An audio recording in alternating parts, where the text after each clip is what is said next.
Doctor, hello and welcome. I'm Dr. Sarah Imran, infectious disease expert and clinical virologist.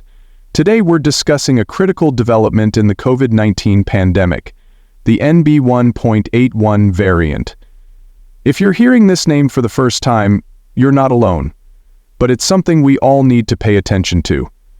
In this video, I'll walk you through everything we know so far about NB1.81, from its origin and genetic makeup to symptoms, vaccine resistance, treatment possibilities, and the potential impact on global health. Chapter 1. Origin and Discovery. Dr. 1.8 Han was first detected in late 2024 in Southeast Asia. It rapidly became the dominant strain in several countries, especially Thailand, where recent reports show over 257,000 confirmed cases and 52 deaths. The World Health Organization has officially designated NB1.810 as a variant under monitoring. This classification indicates a heightened alert due to the variant's rapid spread and key mutations in its spike protein, Dr. D plus OMZTOM, Dr. Symptom.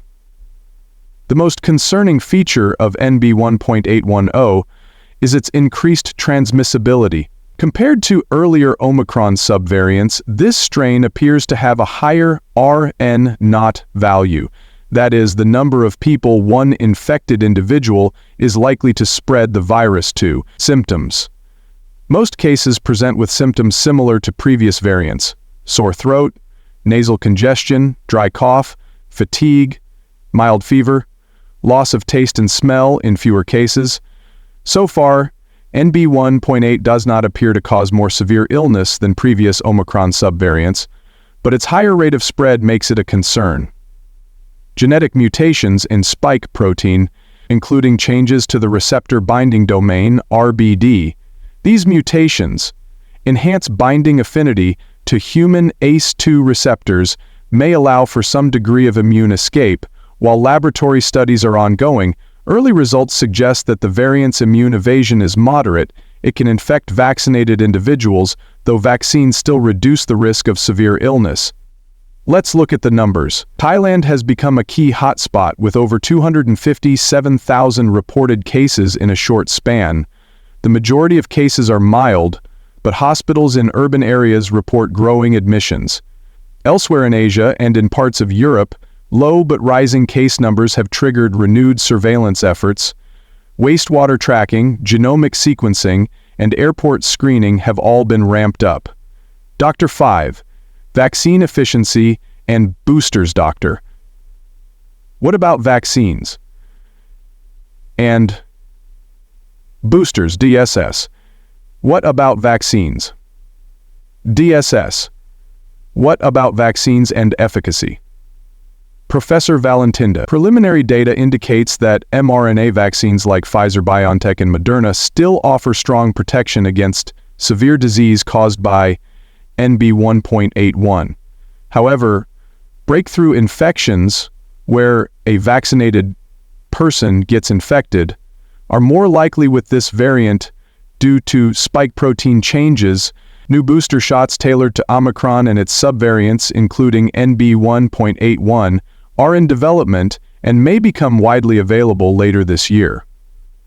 Lastly, governments and public health agencies have responded quickly.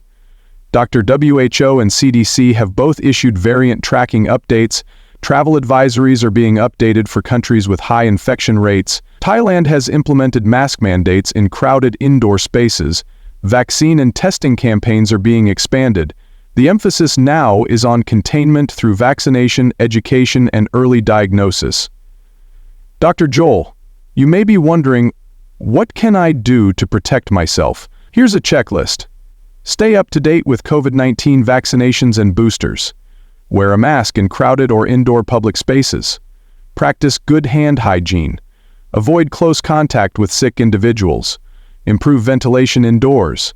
If you feel unwell, test immediately and isolate if positive. As always, new variants bring not just health risks, but also waves of misinformation. Social media can quickly spread fear and false claims. Let me be clear. While NB1.8 is more contagious, it is not more deadly. Most people recover without hospitalization. That said, high transmission can still overwhelm healthcare systems. Stay informed by following trusted sources like WHO, CDC, and your local health departments. Hope Gives Joy by Dr. Naja T. Kumano. We're also watching for any signs that NB1.81 leads to higher rates of long COVID. Early studies suggest it's similar to Omicron in that respect, meaning some individuals may still experience fatigue, brain fog, shortness of breath, chest pain, sleep disturbances. These symptoms can last weeks or months, particularly in unvaccinated individuals. Dr. 10 looking ahead, Dr. Edward Soy. So, what's next? Researchers are developing updated vaccines, governments are improving surveillance systems, and the public, hopefully, will continue to adopt healthy habits that prevent transmission. We are far more prepared today than we were in 2020. But we must not let our guard down. To sum up, NB1-81 is a more contagious, but not more deadly COVID-19 variant. By staying informed, getting vaccinated, and following public health guidance, we can manage this risk without panic. If you found this video helpful, please like, comment, and subscribe to stay updated with credible, science-based health information. Take care and stay safe.